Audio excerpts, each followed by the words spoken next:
Hey everyone, it's David and Sue again, uh, coming to talk about ideas around relationships and couples, parenting, anything that kind of takes our fancy at the time, and we hope that you will enjoy it. So, right now, we will talk about locus of control.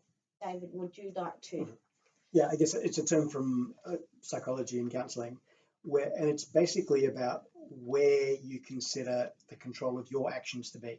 So, do you think that you're in control of your actions, or do you ascribe that outwards to other people? So, whether that's your partner or your boss or the authorities or somebody in your past, that deciding who controls you and what you do is quite important, I think.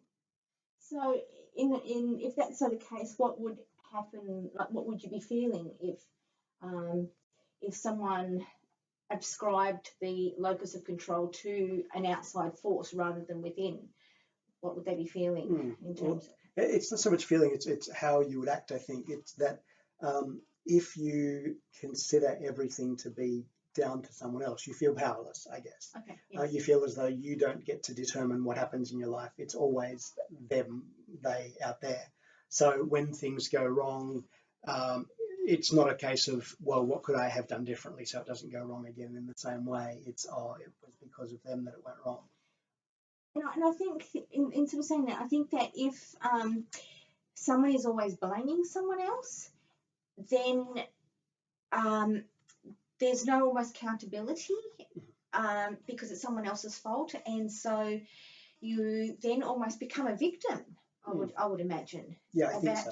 And as you say, you feel powerless because you don't feel like you've got control. But of course, in a relationship, it's quite poisonous to always be blaming as well.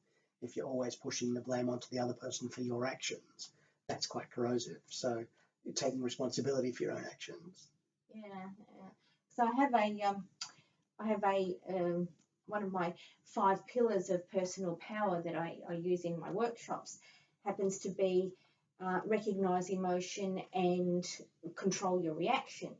And I think that works in with this one is that you take responsibility for your own self and your own actions, then you can change. You can make changes, you can do something about it.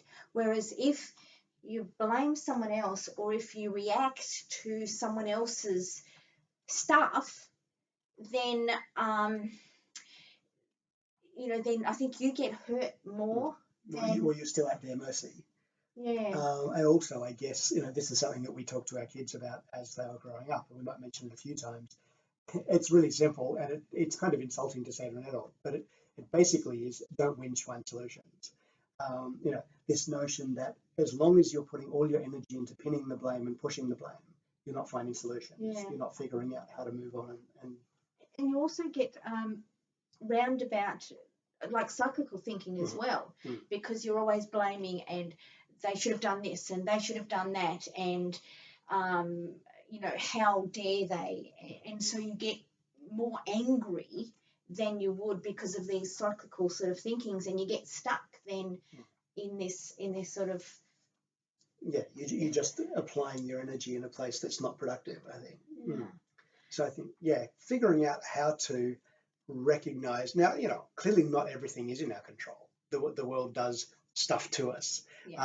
Cyclones, hurricanes, earthquakes, random traffic accidents that are not our fault. Stuff happens, heart attacks. But recognizing which things we do have control over and kind of expanding that notion, getting to that point of when you realize that, okay, yes, random traffic accidents happen, but if I ride carefully, pay attention, don't use my phone, you know what I mean? That there is that balance between what's random accident and what we do have control over. And the more we feel like we have control over, the more we feel in control and calm and comfortable. And the more that we can change our future and change who we want to be and how we want to be and how we want to live. So get your control back and don't whinge, find solutions. And we'll see you next week.